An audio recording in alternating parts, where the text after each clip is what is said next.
Chapter 19. The chapter about the one who stands by Dhamma. The one who judges by Dhamma. After their alms round, the monks noticed that judges were accepting bribes and depriving people of their property.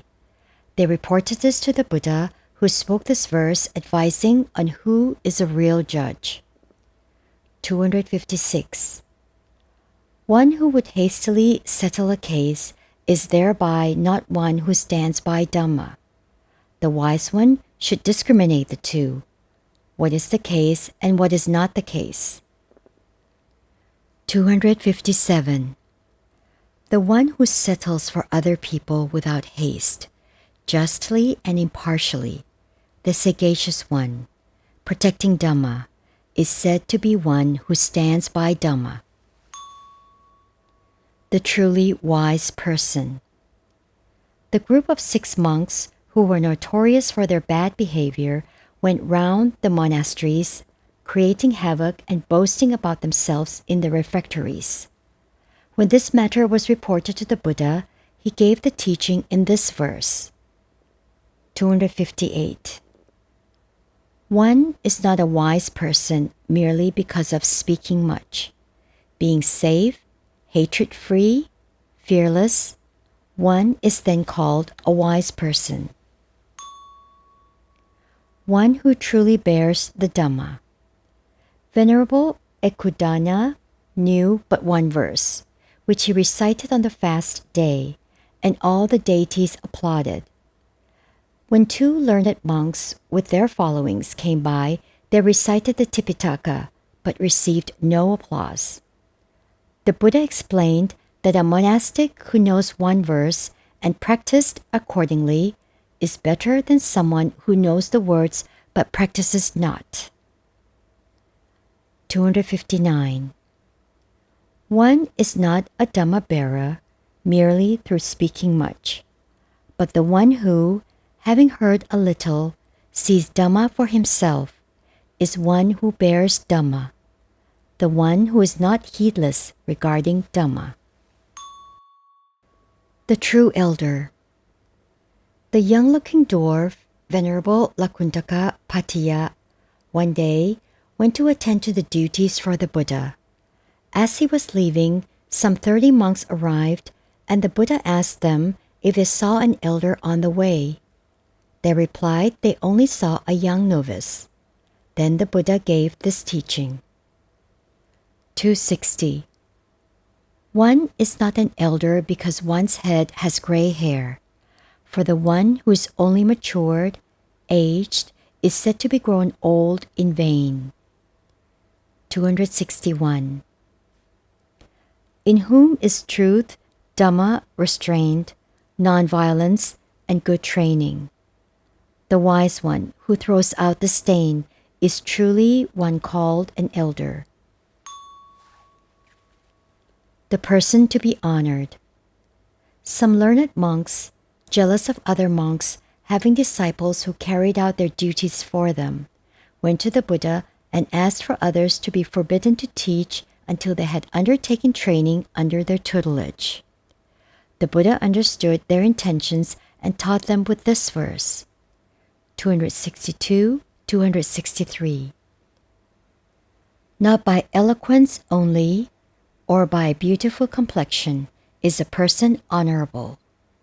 If jealous, selfish, deceitful, the one in whom this is cut off, destroyed at the root and dug up, that sage who has thrown out hatred is said to be honorable. The true ascetic. Venerable Hataka defeated his opponents by lying about the time of the debate, making them late and telling the people that they dare not face him. When the Buddha heard what he was doing, he gave the teaching with these verses. 264. Not through a shaven head is one an ascetic. If one lacks vows, speaks lies, and has greed and desire, how will one be an ascetic? 265. The one who quenches wicked deeds, small and great in every way. Through the quenching of wicked deeds, he is said to be an ascetic. The true monastic.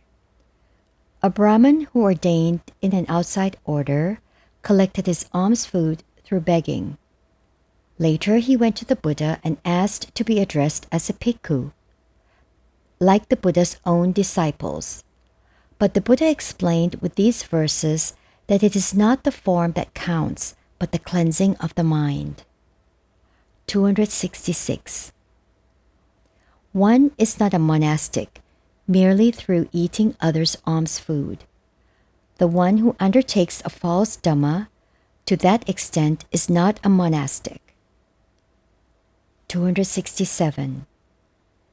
If he is one who lives the holy life, warding off both merit and demerit, and wanders round with discrimination, that one is said to be a monastic. The true sage. The Buddha gave an allowance for the monastics to give thanks after the meal they had received. The sectarians complained that the monastics talk too much while they keep silence. The Buddha explained who is a true seer with these verses. 268. Not through silence is a poor fool considered to be a seer. The wise one, like one holding the balance, takes up what is noble. 269. The seer who rejects wicked deeds, through that is considered a seer. Whoever understands both worlds, because of that, is called a seer. The true noble one. A fisherman named Noble was going about his business one day when the Buddha and the monks walked by. The Buddha asked him his name, and on reply told him that only one who does not hurt other beings should be called noble. 270. Through not hurting breathing beings, one is noble. The one who does not hurt any breathing beings is truly said to be noble. How to attain full confidence. Some monks who had attained various stages of the holy life approached the Buddha, declaring they could become arhats at any moment and have that confidence. The Buddha encouraged them to keep striving to the end with this verse. 271, 272. Not merely through virtue or vows, or through great learning, or through the attainment of concentration, or through a secluded dwelling, do I attain the happiness not practiced by worldly people. Let a monk not be confident as long as the destruction of the pollutants is unattained.